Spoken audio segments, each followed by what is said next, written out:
നമ്മുടെ സിനിമാ ലോകത്ത് പുതുമയുള്ള ഒത്തിരിയേറെ മാറ്റങ്ങൾ സംഭവിച്ചുകൊണ്ടിരിക്കുന്ന ഒരു കാലമാണ്. പുതുമയുള്ള പ്രമേയങ്ങൾ, പുതുമയുള്ള അവതരണ രീതി. പക്ഷേ അപ്പോഴും മണ്ണിൻ്റെ മണമുള്ള സിനിമകൾക്ക് നമ്മുടെ എല്ലാം മനസ്സിൽ വലിയൊരു സ്ഥാനമുണ്ട് എന്നുള്ളൊരു കാര്യം ഉറപ്പാണ്. അങ്ങനെയുള്ള ഒരു സിനിമയുടെ സംവിധായകനാണ് ഇന്ന് നമ്മുടെ കൂടെ ഉള്ളത്. സ്വർഗം സിനിമയുടെ സംവിധായകൻ റജീസ് ആൻ്റണി. റജീസ്, വളരെ സന്തോഷം. വളരെ സന്തോഷം. സന്തോഷം എന്ന് ഞാൻ ചോദിക്കാനുള്ള കാരണം, സ്വർഗത്തിൻ്റെ വിജയത്തിൽ വലിയ സന്തോഷം ഉണ്ടായിരിക്കുമല്ലോ. അതെ, തീർച്ചയായും. സ്വർഗം നമ്മൾ ആഗ്രഹിച്ചതുപോലെ തന്നെ കുടുംബ പ്രേക്ഷകർ ഒന്നടങ്കം ഏറ്റെടുത്തിരിക്കുകയാണ് ഇപ്പോൾ. ഓക്കെ. അപ്പം നമ്മളൊരു കംപ്ലീറ്റ് ഫാമിലി എൻ്റർടൈനർ എന്നുള്ള രീതിയിലാണ് സിനിമയെ ആദ്യം തന്നെ നമ്മൾ നോക്കി കണ്ടത്. അതുപോലെ തന്നെ ഒരു റെസ്പോൺസാണ് നമുക്ക് തിയേറ്ററിൽ നിന്ന് ഇപ്പോൾ കിട്ടിക്കൊണ്ടിരിക്കുന്നത്. മൊത്തത്തിൽ നല്ല റിവ്യൂ കേട്ട് വളരെയധികം ഹാപ്പി ആയിട്ടിരിക്കുകയാണ്. എല്ലാവരും നല്ല റിവ്യൂസ് തന്നെയാണ്, പോസിറ്റീവാണ് എല്ലാവരും പറയുന്നത്. അല്ല റജീസ്, എങ്ങനെയാണ് ഈ ഫിലിമിലേക്ക്, ഡയറക്ഷനിലേക്കെല്ലാം ആദ്യകാലം മുതൽ ഇങ്ങനെയുള്ള ഒരു താല്പര്യം ആയിരുന്നു അതോ? ഞാൻ M.Com കഴിഞ്ഞ് Pune film institute, Satyajit Ray film ഇൻസ്റ്റിറ്റ്യൂട്ടിൻ്റെ ഒക്കെ എൻട്രൻസ് ഒക്കെ എഴുതി നോക്കി. പക്ഷെ അന്നൊന്നും നമുക്ക് ഇതിനെക്കുറിച്ച് സിലബസ് കാര്യമായിട്ട് ഇതിനകത്തില്ലാത്തതുകൊണ്ട് ഞാൻ അങ്ങനെ കിട്ടിയില്ല. പക്ഷെ ഭയങ്കര ടഫാണല്ലോ, 10 പേർക്ക് സീറ്റൊക്കെ ഉള്ളല്ലോ, അതിന് ജനറൽ കാറ്റഗറി ഒരു 5-6 സീറ്റൊക്കെ ഉള്ളൂ. അങ്ങനെ ഇരിക്കുന്ന സമയത്താണ് മാക്ട, അന്ന് ഫെഫ്ക ഇപ്പോഴത്തെ സംഘടന, സിനിമാ സംഘടന ഇല്ല, മാക്ടയാണ് ഇതിന് മുന്നുണ്ടായിരുന്നത്.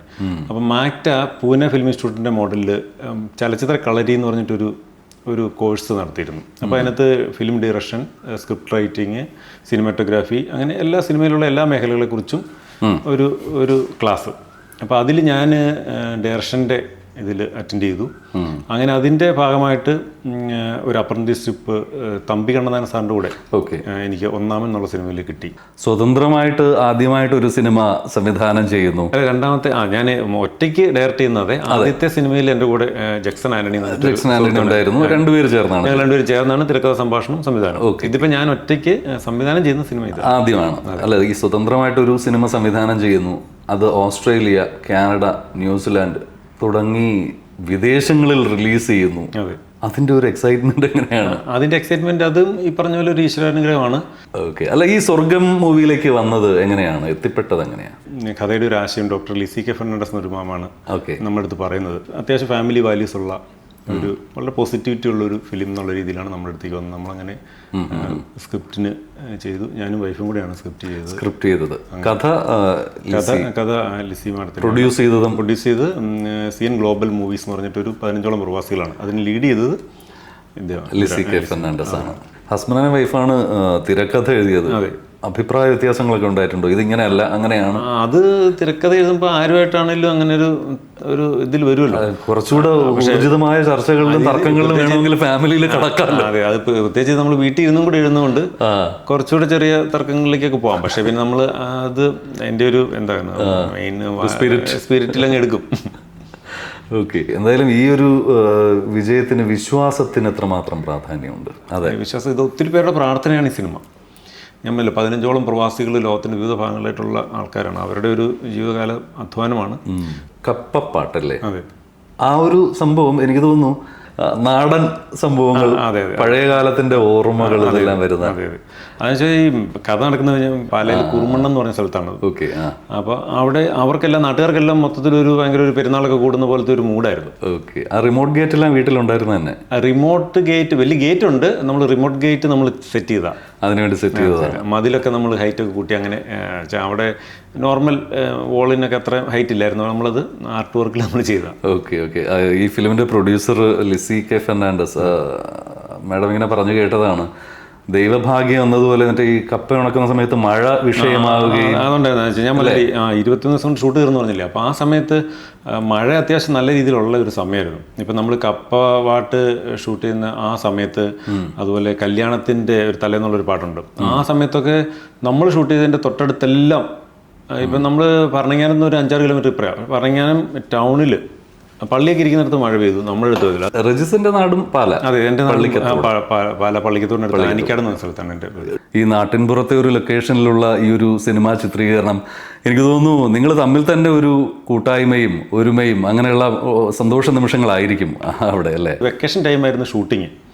ഏപ്രിൽ മെയ് മാസത്തിലായിരുന്നു ഷൂട്ടിങ്. അതുകൊണ്ട് എൻ്റെ മോള് ഇതിനകത്ത് ഋതിക മോൾ ഇതിനകത്ത് ഒരു ചെറിയ വേഷം, ഇതിനകത്ത് ഒരു ഹീറോയിൻ്റെ അനിയത്തിയായിട്ടൊരു ചെറിയ വേഷം ചെയ്തിട്ടുണ്ട്. അപ്പോൾ മോളുണ്ട്, ഞങ്ങളുടെ ഫാമിലിയുണ്ട്. പിന്നെ എൻ്റെ ഒരു ഭയങ്കര ക്ലോസ് ഫ്രണ്ടാണ് എഡിറ്റർ ഡോൺ മാക്സ്. അപ്പോൾ ഡോൺ മാക്സ് ആയിരുന്നു ഇതിൻ്റെ എഡിറ്റർ. അപ്പോൾ ഡോണിൻ്റെ കുട്ടികൾ, 2 കുട്ടികൾ, മോനും മോളും അജുവിൻ്റെ മക്കളായിട്ടായിരുന്നു അഭിനയിച്ചിട്ടുണ്ട്. അപ്പോൾ അവർ സെറ്റിലുണ്ടായിരുന്നു. പിന്നെ ഇതിനകത്ത് പ്രൊഡ്യൂസറായിട്ട് വന്ന ലിസ് ചേച്ചി ഇതിനകത്ത് അജുവിൻ്റെ അമ്മയായിട്ട് അഭിനയിച്ചിട്ടുണ്ട്. ലിസ് ചേച്ചിയുടെ ഫാമിലി അവരുണ്ടായിരുന്നു. അങ്ങനെ മൊത്തത്തിൽ എല്ലാവരും ഒരു, അപ്പോൾ നമ്മുടെ ക്യാമറമാൻ തമിഴിൽ നിന്നുള്ള പ്രഗത്ഭനായിട്ടുള്ള ശരവണൻ സാറാണ്. അദ്ദേഹം എപ്പോഴും തമാശയായിട്ട് പറയും ഇതൊരു ഫാമിലി പടമാണ്. അപ്പോൾ ഫാമിലി പടം എന്ന് പറയുമ്പോൾ ഞാനിതൊരു കുടുംബകഥയാന്നുള്ള രീതിയിലാണ് ആദ്യം ഞാനിതിനെ കണ്ടത്. കുടുംബ സംഗമമായിരുന്നു. പിന്നെയാണ് സാറ് ഉദ്ദേശിച്ചത് ഇതല്ല, നിങ്ങളെല്ലാം ഫാമിലി ആയിട്ടാണ് ഇതിനകത്ത് വർക്ക് ചെയ്യുന്നുള്ള രീതിയിൽ സാറ് കോമഡി ആയിട്ട് പറഞ്ഞതെന്നുള്ളത്. പിന്നെ ഇതിൽ എത്ര ദിവസം എടുത്തിട്ടുണ്ടോ മൊത്തം ഷൂട്ടിങ്? നമ്മൾ 23 ദിവസം. പൂർത്തിയാക്കി.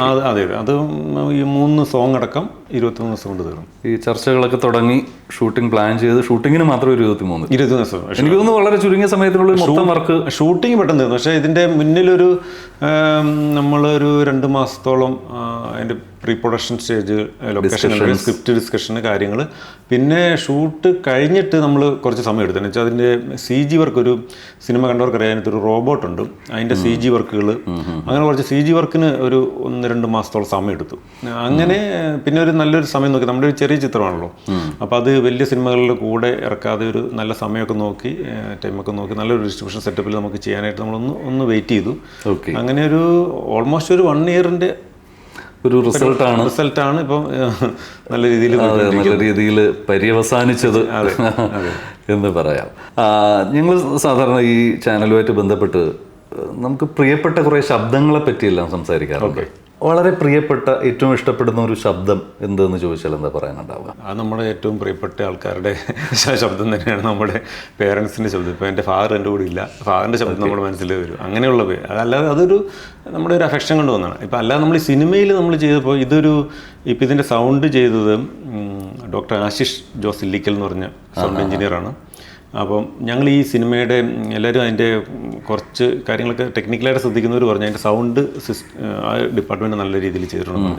അതിൻ്റെ ആ 2 വീടുകളായിട്ടുള്ള ഒരു വീട്ടിൽ കുറച്ചുകൂടി ഒരു ലൈവായിട്ട് ഒരു നാച്ചുറൽ പശുവും കൂട്, കോഴി അങ്ങനത്തെ ഒരു ലൈവായിട്ടുള്ള ഒരു നാട്ടിൻപുറത്തിൻ്റെ ഒരു ഇടത്തരം വീട്, അതും ഇപ്പുറത്തെ വീട് കുറച്ചുകൂടി ഒരു ഹൈടെക്, അവിടെ അങ്ങനെ അധികം സംസാരങ്ങളില്ല, കുറച്ച് സൈലന്റ്, ഒരു അങ്ങനത്തെ ഒരു സൈലൻസ് ആണ് അവിടെ ഉള്ളത്. അപ്പോൾ ആ രീതിയിൽ യാന്ത്രികമായിട്ടൊരു ലൈഫാണ്, ഒരു റോബോട്ടിക് ലൈഫ് എന്നാണ് നമ്മളതിന് പറഞ്ഞത്. അപ്പോൾ ആ രീതിയിൽ സൗണ്ട് നമുക്ക് ചെയ്യാൻ പറ്റിയത് ചില ആൾക്കാർ പറഞ്ഞിട്ടുണ്ട്. അത് ഡോക്ടർ ആശിഷാണെന്ന്. അത് നമ്മൾ ലൈവ് സൗണ്ട് അവിടെ പിന്നീട് എടുത്തിരുന്നു. നമ്മുടെ ചെറിയ സിനിമയാണ്ട് അങ്ങനെ സിങ് സൗണ്ട് ചെയ്യാൻ നമുക്ക് പറ്റിയില്ല, പക്ഷേ നമ്മൾ ലൈവായിട്ട് കുറച്ച് കാര്യങ്ങളൊക്കെ നമ്മൾ ചെയ്തു. അത് നല്ല രീതിയിൽ നമുക്ക് വർക്കൗട്ടാക്കാൻ പറ്റി.